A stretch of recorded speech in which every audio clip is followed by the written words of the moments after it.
It's Laura Eubanks of Design for Serenity with your succulent tip of the day.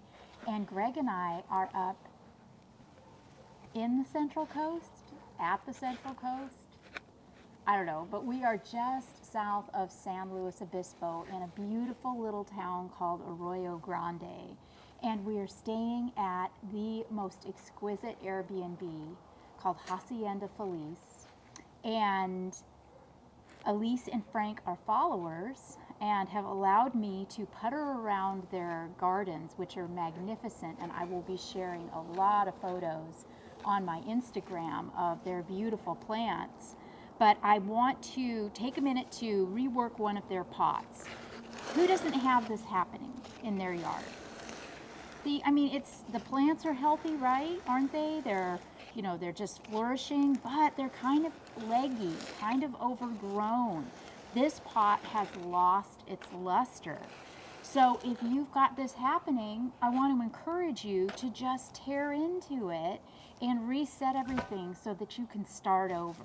And that's exactly what I'm going to do. Now, I suspect that if I were to pull, all of these plants would probably come out, soil and all, root ball and all, in the shape of the pot. So first, I'm going to take and I'm going to cut some of the bigger plants out. Oh, I love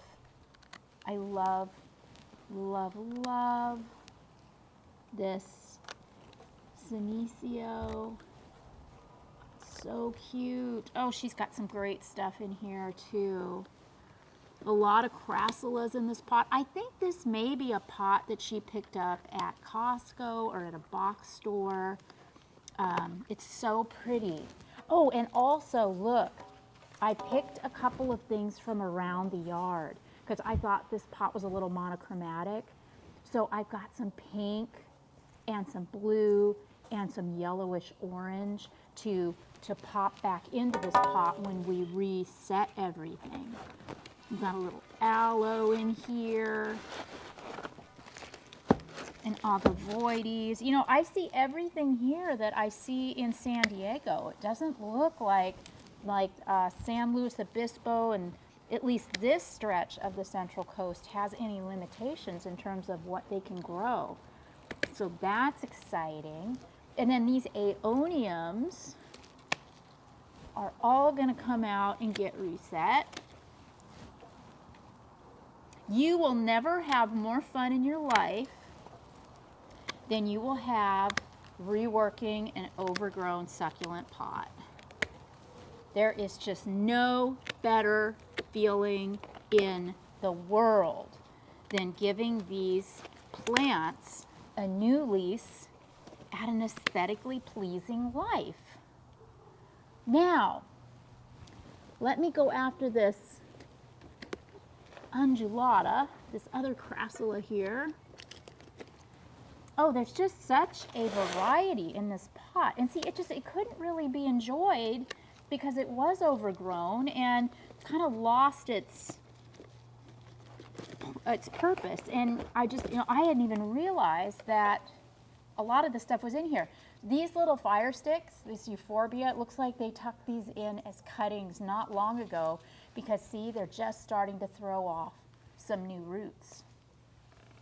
I don't want to encourage that because we all know that this plant can get as big as an SUV. So another benefit to working with cuttings is it really slows down the rate of growth of the plants, and they'll stay small and compact for a much longer period of time. Here's a Haworthia. Boy, that's really in there too.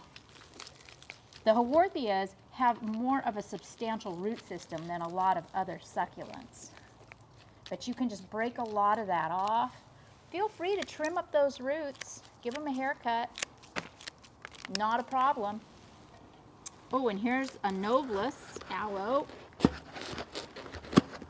Like the Haworthia. Pretty established root system. See what I tell you, right? Look at that. See how everything's just coming out? All right. Trim off those roots. And now here's the Echeveria, agavoides. It's wonderful. And when you're doing this, you can also, you know, clean up all of the dead leaves underneath. Give it a good grooming, check for pests, of which I see none. These are very, very healthy plants.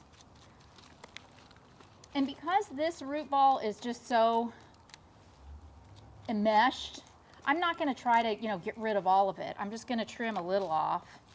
And why am I doing that? Just because I don't want to work that hard to dig a big old hole. So I clean it up and I trim it up so it's just easier to reset.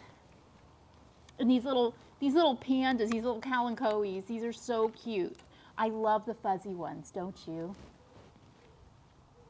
Okay, I feel like I've got everything out of here that I want. So now you're at a crossroads. What to do? Well, some of you are going to want to take this and stick it in your garden of death, because this whole thing will regenerate and you will get new plantlets, because I haven't affected the root balls at all. So there's no reason why all of these plants down here on the table can't continue their life cycle up here since all the roots are here. So if you want, you can just set it aside and let nature take its course. Those of you that aren't interested in doing that or don't have the space, the time, or the inclination can pitch it, because we trimmed. We're not wasting anything because all of those plants are right here. I hope I haven't blown your minds. Okay.